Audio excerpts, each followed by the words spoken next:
একটু video set আসি ধরে ভাই দাও দাও আসি নাকি ভাই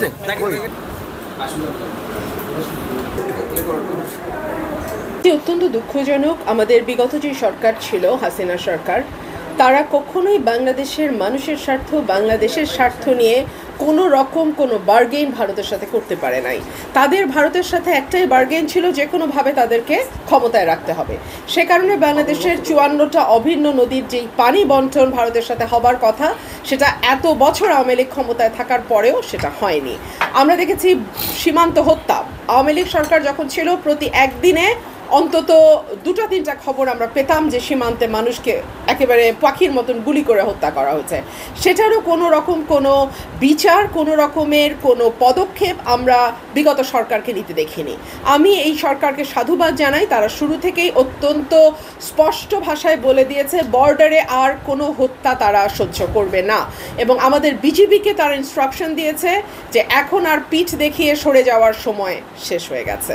এবং নদীর পানির ব্যাপারে আমাদের উপদেষ্টা যারা আছেন, ওনারা খুব পরিষ্কারভাবে বলেছেন যে আন্তর্জাতিক যেই আইন আছে, বেসিন বেসড পানির বন্টন, যেটা আন্তর্জাতিকভাবে স্বীকৃত যেই পন্থা, সেভাবেই ভারত বাংলাদেশের মধ্যে পানি বন্টন হতে হবে। সেটা তিস্তার পানি হোক কিংবা অন্য যেই 54টা নদী আছে সেই নদীর পানি হোক। এই দাবিটা আমি মনে করি, যেহেতু জনগণের দাবি, জনগণের প্রাণের দাবি, বাংলাদেশের 18 কোটি মানুষের দাবি, সুতরাং এই দাবি আদায় করা খুব বেশি কষ্টকর হবে বলে আমি মনে করি না। এই সরকার আলাপ আলোচনা শুরু করেছে।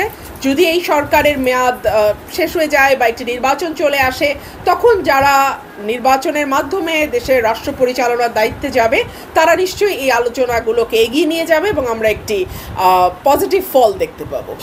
আমাদের নেতাকর্মীদের ব্যাপারে একেবারে আমাদের দেশনেত্রী বেগম খালেদা জিয়া থেকে শুরু করে আমাদের ওয়ার্ড লেভেলের কর্মীদের বিরুদ্ধেও শত শত মামলা, মিথ্যা মামলা।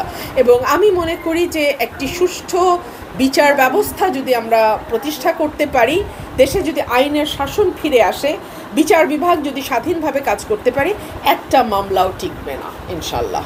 আমরা একটি নতুন বাংলাদেশের স্বপ্ন দেখছি, আমরা নতুন রাজনীতির স্বপ্ন দেখছি।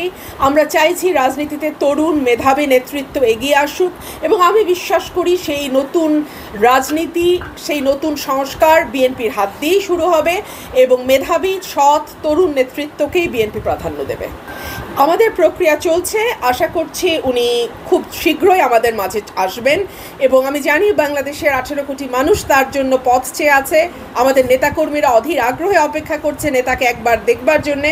সুতরাং তিনি যত দ্রুত সম্ভব তিনি বাংলাদেশে আসবেন। আপনারা জানেন যে এই অবৈধ সরকার যারা গত 15 বছর জনগণকে চাপে রেখে ক্ষমতা আঁকড়ে ধরেছিল, তারা কিভাবে দেশনেত্রী বেগম খালেদা জিয়াকে মিথ্যা মামলায় কারাগারে নিয়েছে, দীর্ঘ সময় তাকে সলিটারি কনফাইনমেন্ট আমরা বলি, একাকী বন্দি অবস্থায় তাকে কারাগারে রেখেছে, এবং একটা 150 বছরের পুরনো স্যাঁতস্যাঁতে কারাগার।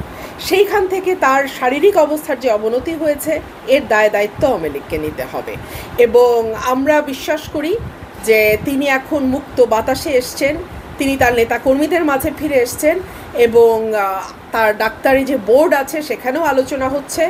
যত দ্রুত সম্ভব তাকে আমরা উন্নত চিকিৎসার জন্য বাইরে নিয়ে যাব ইনশাল্লাহ।